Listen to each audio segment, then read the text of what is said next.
Hello students, welcome back.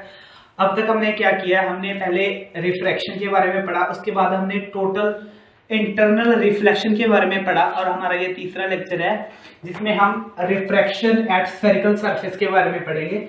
Now first of all we have to define spherical surfaces. Spherical surface क्या होते हैं? Spherical reflecting surface क्या होते हैं कि are refracting surface which form a part of sphere of a transparent refracting material is called spherical refracting surface। मतलब जो कि कोई ट्रांसपेरेंट मटेरियल हो जो कि स्फेरिकल हो तो उसे हम बोल सकते हैं कि स्फेरिकल रिफ्रैक्टिंग सरफेस। ट्रांसपेरेंट हो, उसके बीच भी लाइट चली जाए, ठीक है, उसे स्फेरिकल रिफ्रैक्टिंग सरफेस बोलेंगे। ये टू टाइप के होते हैं spherical refracting surface. Two type के कौन से होते हैं? Convex spherical refracting surface, two types के होते हैं स्फेरिकल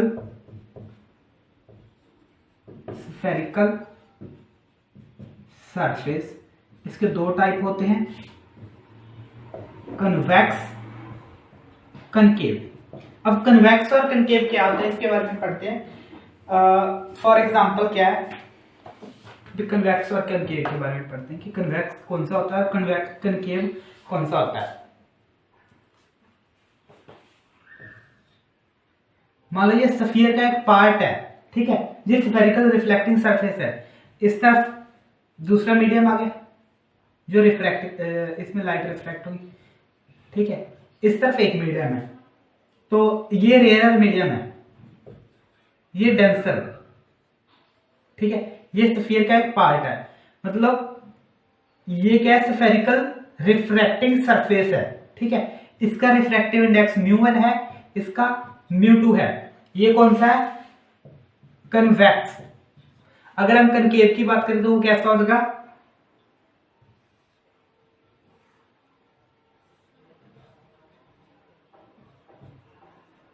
कनकेव, ठीक है।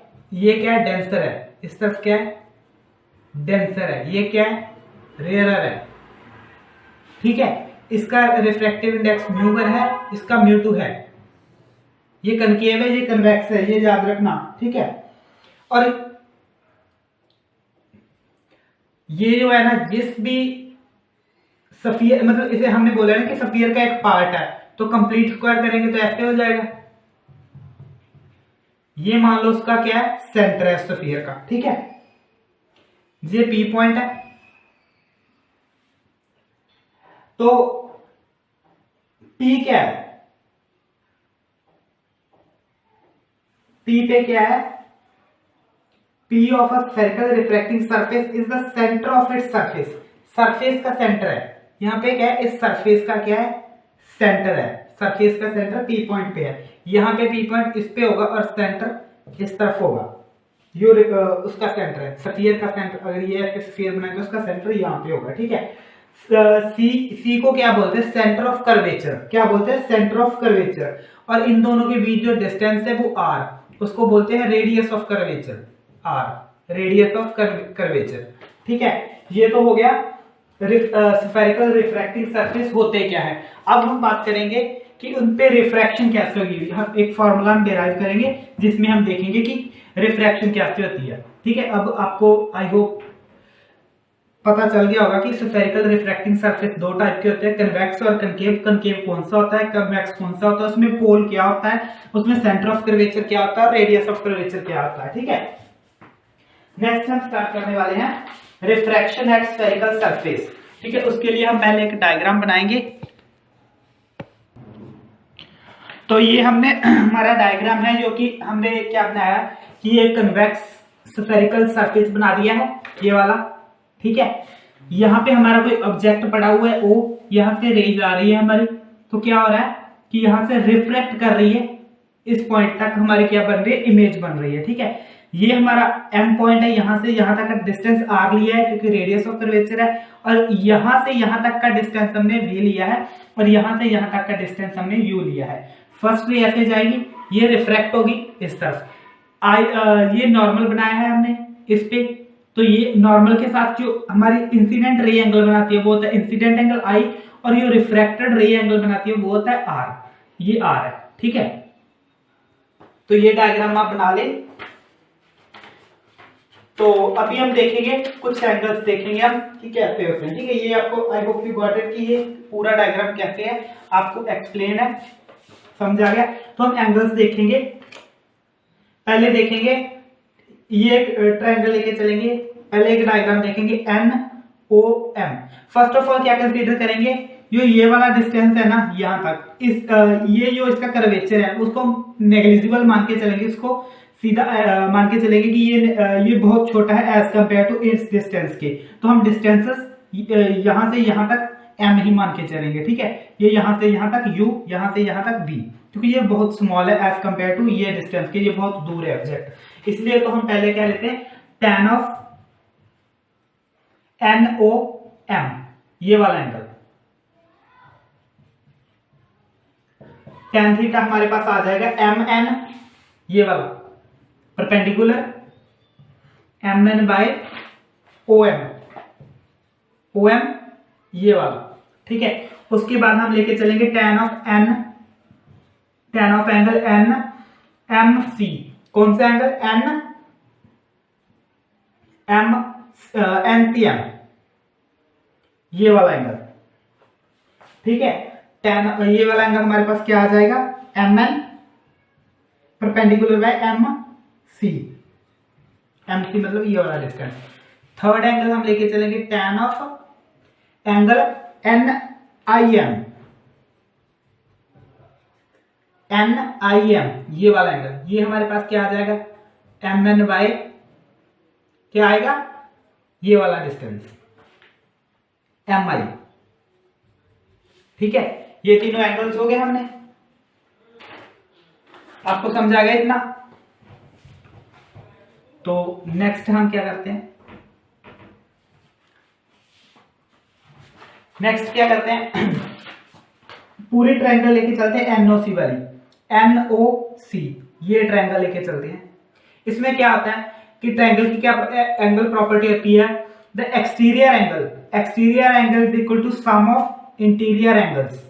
इंटीरियर एंगल ये is equal to exterior angle, मतलब I is equal to sum of interior angle. कौन सा है कि N O M, N O M, I angle हमारा हो जाएगा प्लस इंटीरियर एंगल क्या हो गया, एनसीएम, एनसीएम। ठीक है, ठीक है। तो हमारा tan थीटा जो था वो बहुत स्मॉल था। If theta is small, tan theta is approximate is equal to theta. तो जो tan NOM था उसकी वैल्यू हम यहाँ पे पुट कर देंगे, अप्रोक्सीमेट इक्वल टू NOM रह जाएगा। तो उसकी आई हमारा क्या आ जाएगा, MN by OM plus MN by MC। तो आई हमारा ये आएगा, इसको एक नंबर इक्वेशन दे दो आप। ठीक है, नाउ नेक्स्ट ट्रायंगल हम लेके चलेंगे, कौन से वाले लेके चलेंगे, नेक्स्ट ट्रायंगल NCM लेके चलेंगे, NCI।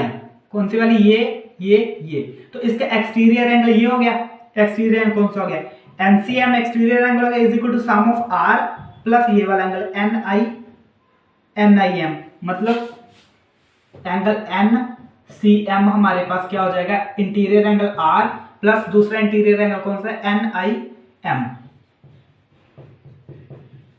ठीक है, तो R इज इक्वल टू हमारे पास क्या आ गया, angle NCM plus angle NIM। तो इसकी वैल्यू और इसकी वैल्यू पुट कर देंगे।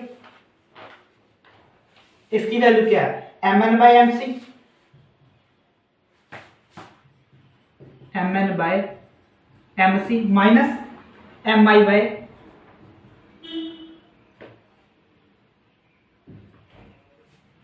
ये हमारे पास क्या, आपको पता चल गया कि कैसे लिखा है, R को कैसे लिखा। तो NCM की वैल्यू होगी MN बाय MC और NIM की वैल्यू हमारे पास क्या हो जाएगी, MN by MI।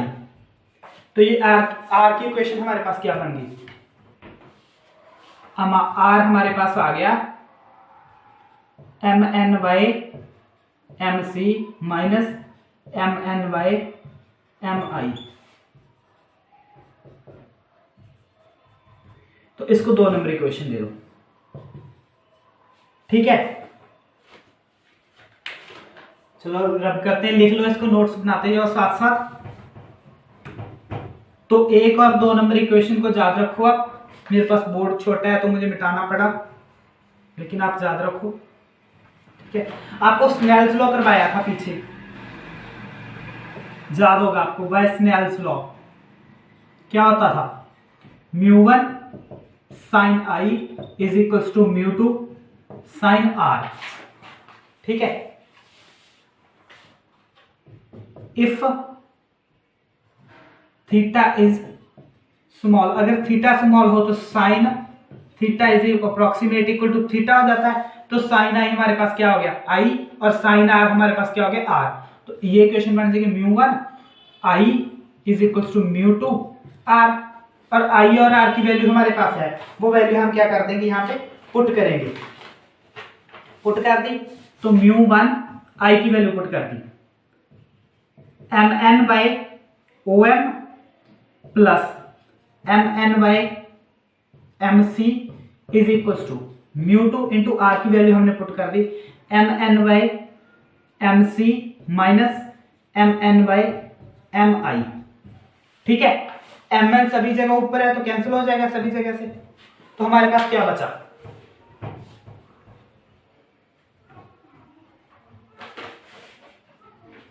μ1 1 by om plus 1 by mc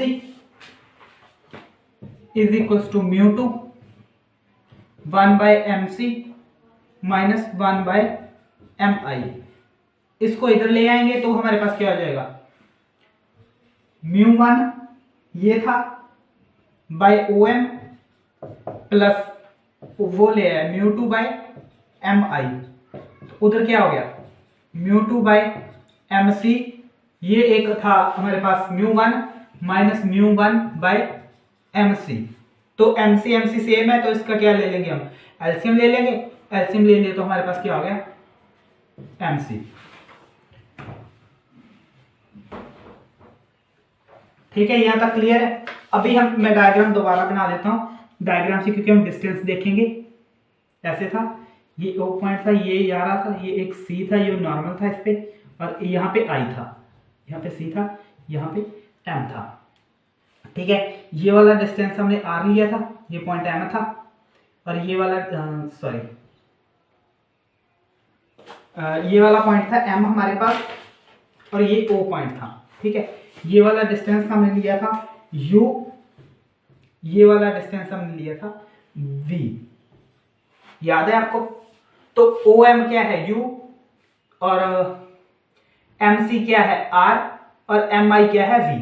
तो यहाँ पे वैल्यूज पुट करेंगे, बट कुछ साइन कन्वेंशंस होती हैं, ये रे ऐसे ही आ रही है ना, तो ये पॉइंट होता है हमारा P, पोल बोला था हमने। ठीक है, इस पॉइंट से पीछे वाले का डिस्टेंस जो भी लेना हो हम नेगेटिव लेके चलते हैं, इस पॉइंट से आगे जो डिस्टेंस मेजर कर रहे हो वो हम पॉजिटिव लेके चलते हैं। तो हमारे पास OM हमारे पास क्या हो जाएगा, OM हमारे पास हो जाएगा माइनस U, क्योंकि इससे पीछे आ गया तो वो नेगेटिव लेके चलते हैं, ये साइन कन्वेंशन होती है, आप याद रखना। इससे आगे वाले डिस्टेंस पॉजिटिव, मतलब MC is equal to R, MI is equal to V। Clear है? ठीक है, तो हम पुट कर देंगे वहां पे। अगर हम पुट कर देंगे तो क्या आ गया, μm बाय OM क्या है, minus U, plus μ2 by MI क्या है, V, is equal to μ2 minus μ1 by MC हमारे पास क्या है, R। ये आ गया।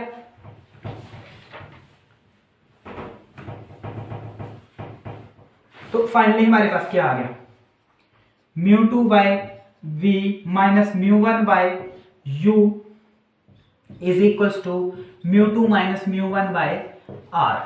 ये हमारा है फाइनल एक्सप्रेशन। ठीक है, ये हमारा final expression for reflection from spherical mirrors. इस फॉर्मूले को याद रखना है।